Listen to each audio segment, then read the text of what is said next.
I would remember him as a human being of great decency, great inspiration, great moral compass, and someone who lived his life with such courage, with such fortitude, and with such love for the country and for every countryman, for every animal. I mean, I don't think there'll be another Ratan Tata, because he, I'm sorry I'm getting emotional, but he was a different kind of man. I was blessed. I mean, I'm thanking the Lord that I even had the honor and the privilege of knowing him. But Ratan Tata strode like a colossus. He was a human being with great dignity, with great decency, and with utmost compassion. I mean, from being a fighter jet pilot to, in July, playing with my 5-year-old daughter, she was passing him Kit Kat and he was taking it. The love which he showered on me, on my family, on my wife Lakshmi. And I can't keep remembering, but there are innumerable anecdotes.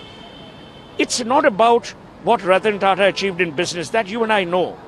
But the man was something else, whether it was his staff, whether it was his dogs. I've often said this about how he refused an invitation by King Charles, then Prince Charles, to go to Buckingham Palace to receive a lifetime achievement because Tito, one of his dogs, was unwell. That shows you character. I think what he will leave behind in India is great character. He will leave behind great humanism. He will leave behind, to my mind, a legacy that people will love to follow. I haven't, in my 61 years of living, seen such an outpouring of grief. Every Indian is impacted today. Ratan did not have a personal family. He was a bachelor. But every Indian, 1.4 billion people today, are in mourning because of the man's innate decency, because of the good he caused, the goodness he showered, and the embrace with which he touched every human life. Whether it was, as I said, whether it was cancer centers, the small animal hospital, in every which way, Ratan Tata has defined the true Indian. An Indian mired in culture, mired in decency, and with a very, very strong moral compass. He was a businessman, everyone knows that. He has successful business, everyone knows that. But his human angle, his personal touch to all his staff members, all people who was connected to him like you. So, how was a human Ratan Tata was? Everyone would like to know at this occasion. For instance, even when he was unwell, let's imagine if he couldn't move and you went to his home, and after dinner or after lunch, he would walk you to the door. He would never treat any human being lesser than himself. He would always respect a frailty. He was the man. I still remember many, many years ago, we were at the Taj in Bombay here, and he said, what are we doing with people who are specially abled? And then the Taj started putting, long before it became law, we put all our elevators with Braille characters. I mean, what happened after 26/11?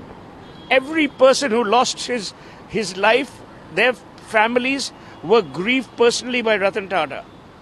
I mean, they don't make them like this anymore. Everyone will remember Ratan Tata as a person who is a very patriotic person, and he always kept country over money. And there are multiple examples of these things when he did not pursue the business which was against India or which was not favorable to India. So if you have any example for that, his patriotic nature? In every which way. When Mr. Tata decided that the Taj would buy the Pierre, the hotel in New York, he was so proud that the Indian flag was fluttering outside. When Tata Tea bought Tetley, when they bought Chorus, Jaguar Land Rover, everyone told him, oh, this is a big mistake, this is a big mistake. But Mr. Tata believed in only one thing. He believed in the Indian. He believed in the Indian capability, the Indian competence, the Indian character, the Indian integrity. He was actually a true nationalist without being jingoistic. Secular to the core. There was no, there was no segregation, no discrimination in his mind.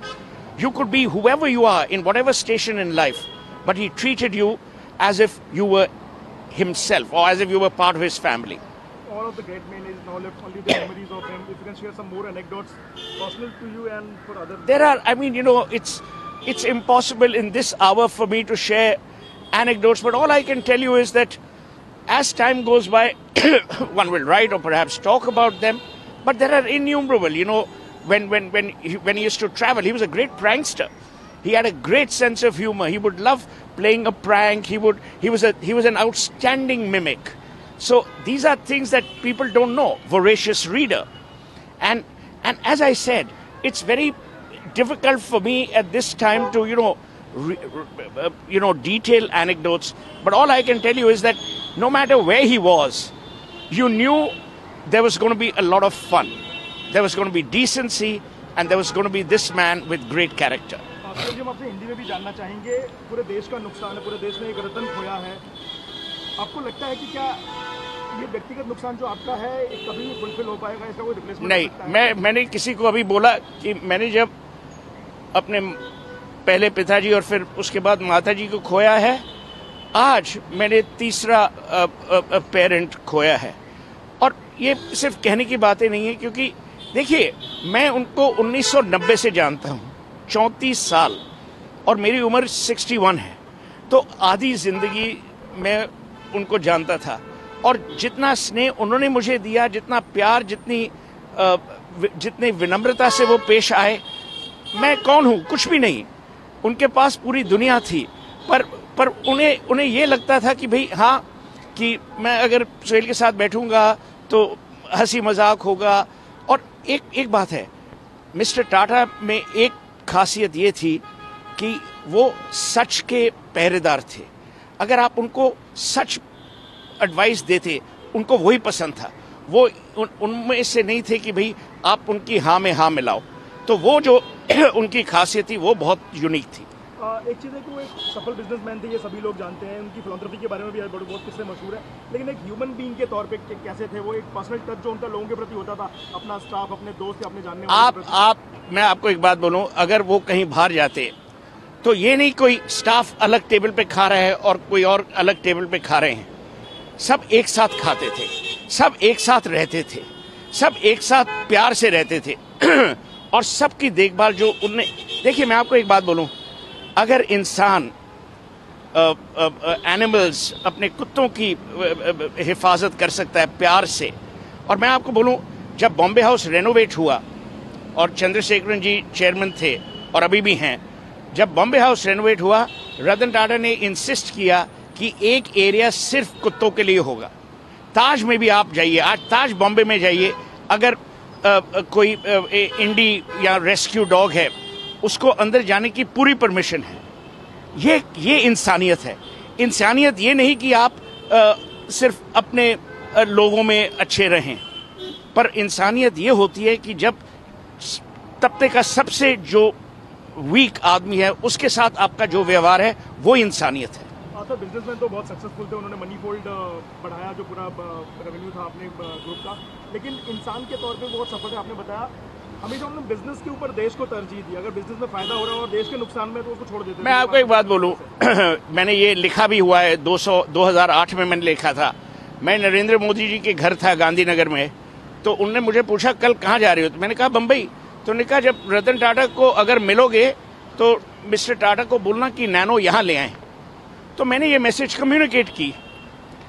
उसके बाद, और ये नरेंद्र मोदी की भी, you have to give him credit, उसके बाद पूरा वो जो सनद एरिया था वो ऑटो हब बन गया। पर क्यों मिस्टर टाटा ने नैनो क्यों शुरू की? नैनो इसलिए शुरू की क्योंकि एक दिन जब वो ड्राइव कर रहे थे, उन्होंने देखा कि एक परिवार एक स्कूटर पे भीग रहा है। तो उन्होंने कहा हम लोग 1 लाख की गाड़ी क्यों नहीं बना सकते, और वही हुआ। पर मैं अब ये बोलना नहीं चाहता, कंपटीशन ने एक बहुत ही भयानक रोल प्ले किया था, उसके बारे में ये अभी समय नहीं है बोलने का। एयर इंडिया जब वापस आया 2022 में, उनके मन में जो खुशी थी, क्योंकि आप याद रखिए उन्होंने जितना एयरलाइंस में इन्वेस्ट किया है, और एयरलाइंस को वो इतनी अच्छी तरह जानते और कोई नहीं जानता। उन्होंने चेयरमैनशिप से रिटायर होने के बाद जब फुल टाइम वो नहीं काम कर पा रहे, तो उनकी जो छोटे इन्वेस्टमेंट जहाँ भी लगाए, वो सारे बहुत अच्छी तरीके से। वही तो मैं आपको बोल रहा हूँ, वो क्योंकि रतन टाटा भारत और भारतीय में विश्वास करते थे। जब मोदी जी ने स्टार्टअप इंडिया किया, उसके कई साल पहले रतन टाटा ने इन्वेस्ट किया, और रतन टाटा जानते थे कि जहां वो इन्वेस्ट करेंगे, उन लोगों की बिजनेसेस में और लोग इन्वेस्ट करेंगे। इसी भरोसे पे कि रतन टाटा ने इन्वेस्ट किया, तो उन्हें प्रोत्साहन किया, उन्हें इंकरेजमेंट दी। ये कोई नहीं करता। उनकी मैंने कई सारे ऐसे छोटे किस्से हैं जो मशहूर हैं कि जब उन्होंने एक छोटे ह्यूमैनिटेरियन टच के लिए कुछ बहुत बड़ा एक स्टेप लिया हो, जैसे अभी आप हमें बता रहे थे कि उन्होंने किंग चार्ल्स का एक न्योता ठुकरा दिया था, क्योंकि तो किंग चार्ल्स ने उस टाइम प्रिंस चार्ल्स थे, बकिंगम पैलेस में उन्हें लाइफ टाइम अचीवमेंट अवार्ड देना था। तो मैं 3-4 दिन पहले लंदन पहुंच गया, तो टाटा साहब का मुझे मिस कॉल्स आई। तो जब मैं एयरक्राफ्ट से निकला, मैंने उनको फ़ोन किया, उन्होंने कहा देखो मैं बकिंगम पैलेस नहीं आ पाऊंगा। मैंने कहा क्यों? नहीं, टीटो बीमार है। टीटो उनका जर्मन शेफर्ड है। मैंने कहा मीन्स? ही सेज नहीं। तो मैंने उस टाइम प्रिंस चार्ल्स को जाके बोला, उन्होंने कहा देखो ये है इंसान जो हर आदमी, हर कुत्ते, हर पशु के बारे में सोचता है, ये इंसानियत है।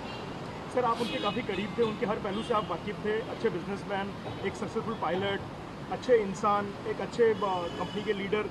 आप कैसे चाहते हैं कि दुनिया उनको याद करे, रतन टाटा को? पद्म विभूषण रतन टाटा, बिजनेसमैन रतन टाटा, ये किस तरीके से? भारत का रतन, बस वो यही चाहते थे कि लोग उन्हें प्यार से, विनम्रता से और मोह से याद करें।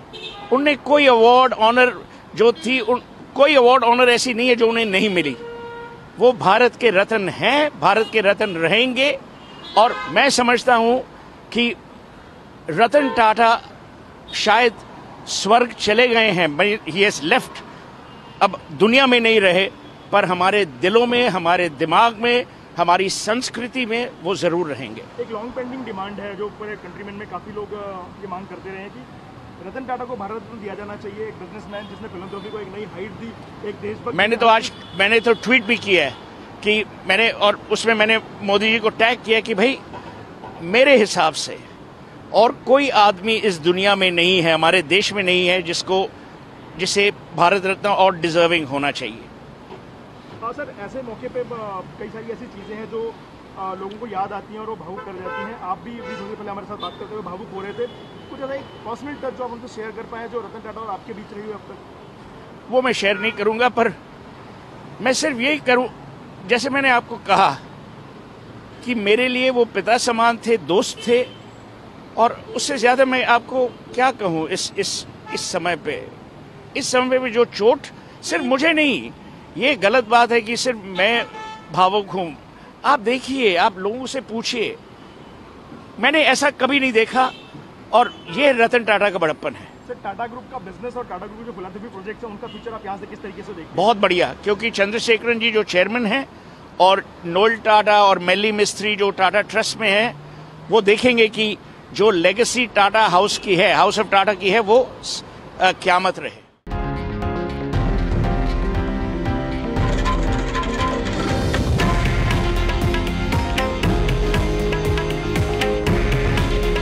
हे आहे देशातील नंबर 1 न्यूज नेटवर्क आणि आपण पाहत आहात tv9 मराठी।